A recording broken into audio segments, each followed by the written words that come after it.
داماد کا رشتہ قائم ہو گیا۔ اور یاد رکھیے حضور کی عمر زیادہ ہوتی ہے، داماد کی عمر عموماً کم ہوتی ہے۔ محمد صلی اللہ علیہ وسلم اپنے مرتبے کے اعتبار سے، اپنی فضیلت کے اعتبار سے، اپنے رتبے کے اعتبار سے بہت بڑے تو تھے، لیکن عمر کے اعتبار سے حضرت ابوبکر صدیق زیادہ تھے۔ اور پوری انسانیت کے سامنے رب العالمین کی جانب سے یہ درسگاہ ایک پیغام دیتی ہوئی نکلی کہ تمام کے تمام امت مسلمہ کے بوڑھوں کو یہ پیغام پہنچا دو۔ ابوبکر صدیق نے اپنے بڑھاپے کے عالم میں قال اللہ اور قال الرسول کو سیکھا ہے، قرآن کو سیکھا ہے، تاکہ قیامت تک کوئی بوڑھا انسان یہ نہ کہہ سکے ہماری عمر گزر گئی، ہمارے پاس میں علم دین سیکھنے کے لیے وقت نہیں ہے، اب ہماری زبان موٹی ہو گئی، اب ہماری زبان پلٹتی نہیں ہے۔ اگر کوئی انسان یہ کہتا ہے تو اس کے سامنے ابوبکر صدیق کی زندگی ہونی چاہیے۔ اگر کوئی نوجوان کہتا ہے تو اٹھاؤ عمر فاروق کی زندگی۔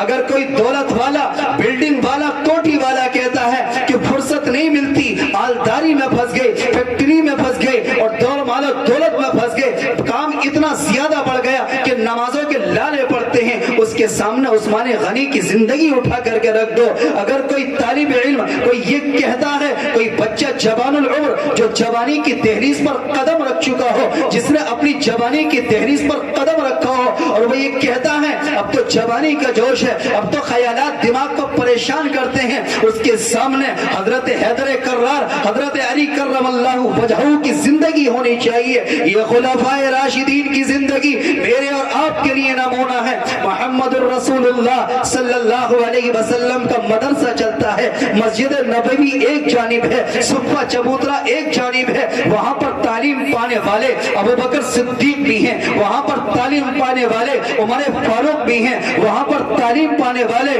عثمان غنی بھی ہیں، وہاں پر تعلیم پانے والے حضرت علی کرم اللہ وجہہ بھی ہیں۔ اور یاد رکھو میرے آقا علیہ السلام کے ان طالب علموں نے ایسا علم سیکھا کہ ان کے استاذ معلم انسانیت محمد الرسول اللہ صلی اللہ علیہ وسلم نے اپنے طلبہ سے خوش ہو کر کے ساری انسانیت کو ان کا مقام بتا دیا اور فرمایا اصحابی کالنجوم بأیہم اقتدیتم و اہتدیتم، میرے صحابہ ستاروں کے مانند ہیں، جس کی بھی اقتدا کرو گے ہدایت پا جاؤ گے۔ جب صفہ چبوترے سے تعلیم پانے والے ہدایت دے سکتے ہیں تو یاد رکھو مدارس اسلامیہ سے تعلیم پانے والے ہدایت پا سکتے ہیں۔ یہ مدارس اسلامیہ ہدایت کے اڈے ہیں، یہاں سے ہدایت ملتی ہے، یہاں سے تعلیم ملتی ہے، یہاں سے دین ملتا ہے، یہاں سے تہذیب ملتی ہے، یہاں سے زندگی گزارنے کا ایک سلیقہ ملتا ہے۔ محمد الرسول اللہ صلی اللہ علیہ وسلم نے اسی سماج کے اندر ساری انسانیت کے سامنے معلمات جتنی بھی خواتین ہیں فرمایا کہ ساری خواتین کو ایک پیغام دیا۔ صحابیات نے بھی اسی دین کو سیکھا، حضرت خدیجہ الکبریٰ نے سیکھا، اماں عائشہ نے سیکھا، حضرت صفیہ نے سیکھا، حضرت جویریہ نے سیکھا، حضرت میمونہ نے سیکھا۔ لے کر کے نام چلے جائیے، ازواج مطہرات کے نام لیتے چلے جائیے، فرمایا کہ بنات رسول کے نام لیتے چلے جائیے۔ حضرت رقیہ نے سیکھا، حضرت فاطمہ نے سیکھا، حضرت ام کلثوم نے سیکھا، حضرت زینب نے سیکھا۔ یاد رکھو یہ وہ پیغام ہے کہ جب یہ پیغام آیا تو جوانوں نے لیا، جب پیغام آیا بوڑھوں نے لیا، جب پیغام آیا عورتوں نے لیا، اور قیامت تک انسانیت آنے والی جو تھی اس کو پیغام دے دیا۔ کوئی انسان یہ نہ کہہ سکے کہ ہمارے پاس میں جوانی کی عمر تھی، سیکھ نہ سکتے تھے، بڑھاپے کا زمانہ تھا، زبان پلٹ نہ سکتی تھی،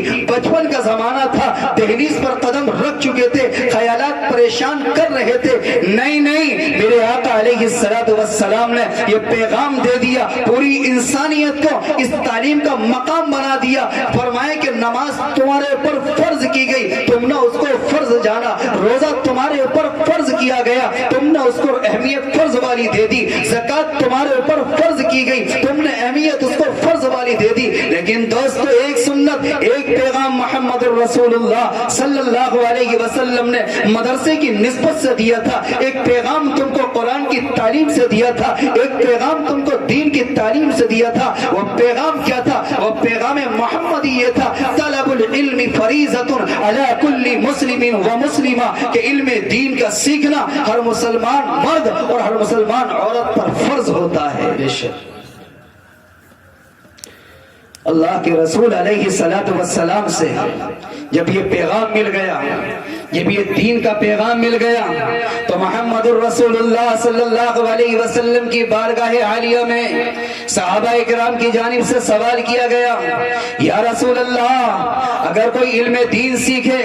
علم دین کو حاصل کرے، مدرسے کے اندر چلا جائے، اپنی زندگی کو وقف کر دے، قرآن کے نام پر اپنی زندگی کو لگا دے، حدیث کے نام پر اپنی زندگی کو لگا دے، محمد رسول اللہ کی تعلیمات کے نام پر اس کا کیا مقام ہے، اس کا کیا اجر ہے، تو میرے آقا علیہ السلام کی زبان مبارک سے نکلنے والے جملے پوری انسانیت کے لیے پیغام بن جاتے ہیں۔ میرے آقا علیہ السلام نے ارشاد فرمایا، من خرج فی طلب العلم فہو فی سبیل اللہ حتی یرجع الی بیتہ، فرمایا کہ جو انسان علم دین حاصل کرنے کے لیے نکلتا ہے وہ اللہ کے راستے میں ہوتا ہے یہاں تک کہ وہ لوٹ کر کے آ جائے۔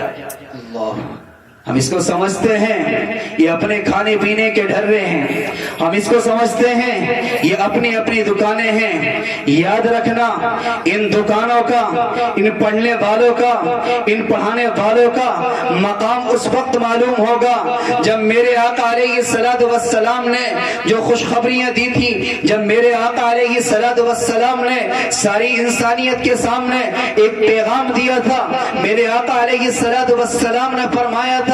کہ کل حافظ قرآن سے کہا جائے گا، یقالو لحافظ القرآن اقرأ ورتقی ورتل کما کنت ترتل فی الدنیا فإن منزلک آخر آیا، کہ اے حافظ قرآن آ اور قرآن پڑھتا جا، جہاں پر تیرے قرآن کریم کی آخری آیت ہوگی وہیں پر جنت میں تیرا آخری مقام ہوگا۔ یہ کوٹھی والا بھی کھڑا ہو کر کے دیکھے گا، دولت والا بھی کھڑا ہو کر کے دیکھے گا، کرسی والا بھی دیکھے گا، وہ حافظ قرآن جس کے گھر کے اوپر چھپڑ پڑا تھا، ہر برسات میں 2 گز میٹر پنی لا کر کے وہ ہر برسات کا انتظام کیا کرتا تھا، یہ حافظ قرآن ہوگا۔ اس کو اختیار ہوگا کہ 10 ایسے آدمیوں کو نکال لے جن کا جہنم میں جانے کا فیصلہ ہو چکا ہے۔ اس وقت ہمیں اہمیت معلوم ہوگی، ایک کاش ہم بھی اپنے بچے کو کسی مدرسے کے اندر داخل کر دیتے، ایک کاش ہم بھی اپنے بچے کے سینے کے اندر قرآن کو محفوظ کر دیتے۔ ہم نے قرآن کو سمجھا نہیں ہے، ہم نے اس دین کو سمجھا نہیں ہے، ان مدارس کو سمجھا نہیں ہے۔ ان مدارس ہی کا وجود ہے